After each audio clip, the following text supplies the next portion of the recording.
Now get ready to spend some time on a very important theory that will help guide you be better versed at various colors and shades, and also feel more confident to choose colors in makeup. Let's talk about color theory. An infinite range of colors surrounds us every day. And to understand the relationships between those colors, it's important to understand and define the color wheel. Within the abundance of possible colors, there are three primary colors: red, blue, and yellow. These colors are frequently found in nature. Red from chili powder, powder of a red sandalwood tree, or red clay. Blue from an indigo root. Yellow from curry powder or saffron.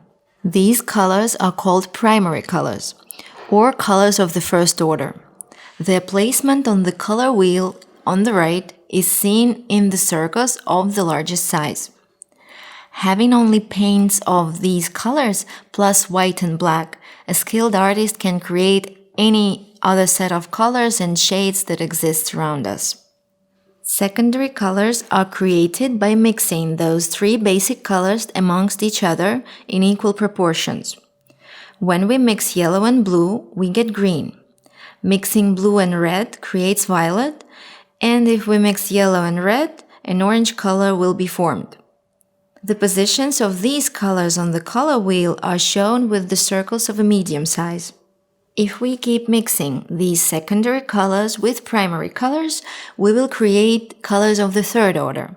For example, mixing yellow with orange makes yellow-orange, while mixing the same orange color with red will create a red-orange shade.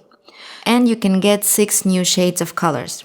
These are represented in the figure by the circles of the smallest size.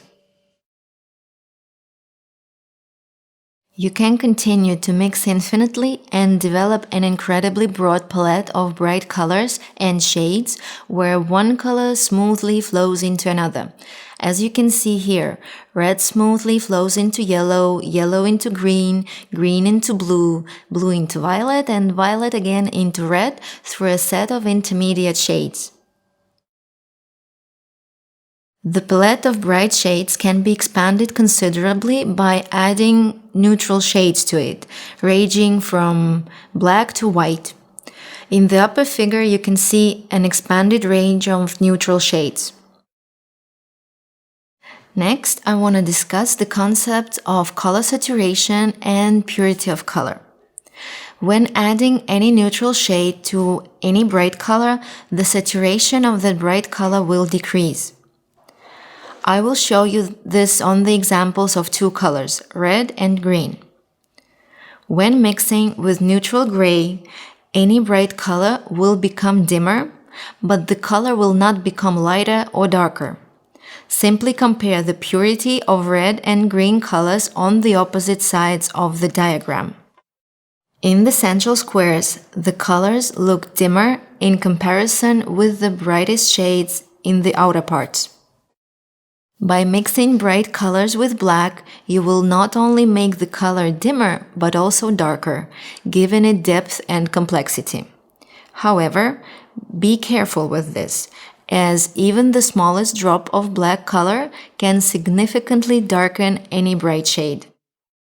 Adding white dims the color, but it creates a set of more gentle pastel shades. In this figure, you can see an expanded color wheel, where in addition to primary and secondary colors, many of the transitional shades are added as well. And in addition to bright colors, you can find both light and dark shades of each respective color. This simple form of a full sphere on the left includes the infinite numbers of colors and shades surrounding us and illustrates perfectly everything I said about colors before. You can see here a transition from bright shades at the external central circle to dim and finally gray shades at the center. It is also possible to see a color saturation reduction advancing from the center of the sphere to the upper pole.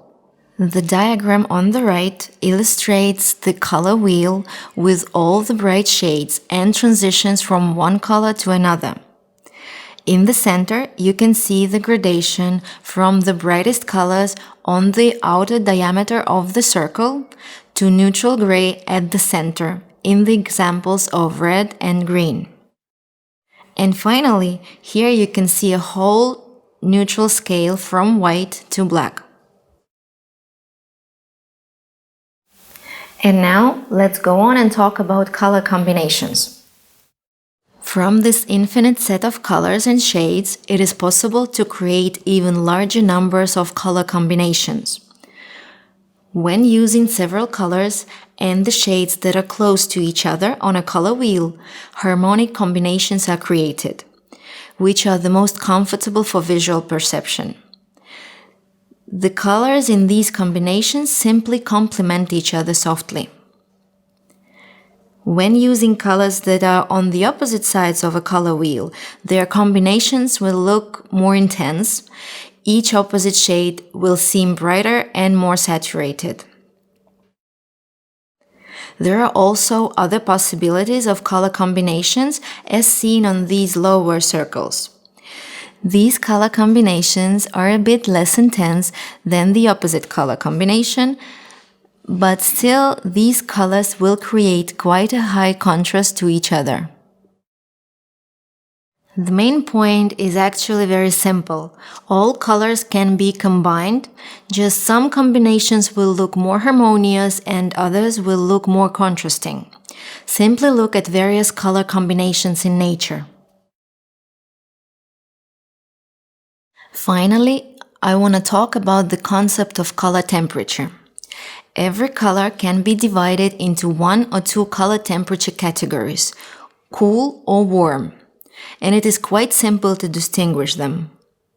All colors that are associated with the sun and summer belong to a warm color range, and all colors typically associated with water and ice belong to a cool color range. This way, all colors surrounding blue on a color wheel belong to a cool color range, and all colors around orange belong to a warmer range of colors. That being said, hot and cold are still quite relative concepts. In transitional sections, for example, where the red becomes pink-violet or where the yellow becomes green, it becomes quite difficult to draw a clear line between cool and warm. Therefore, you need to learn how to determine this by feeling, whether cooler or warmer notes are dominant in each particular shade of color. On this slide, you can see different shades of basic colors. The left half of the picture illustrates a warmer shade of color, and the right side of each picture shows its cooler version. As you can see, yellow, red, green, and blue have all warm and cool variation of color. Only two colors lack this warm and cool undertone, orange and violet. The first is the warmest color in the range, and the second is the coolest color, which doesn't have a warm component. The knowledge of these basic principles will help you feel more confident in working with colors. And this will apply not only to makeup, but to any sphere in life where it's necessary to make choices regarding shades and color combinations. One very useful thing to help you remember this part of color theory is a pocket color wheel.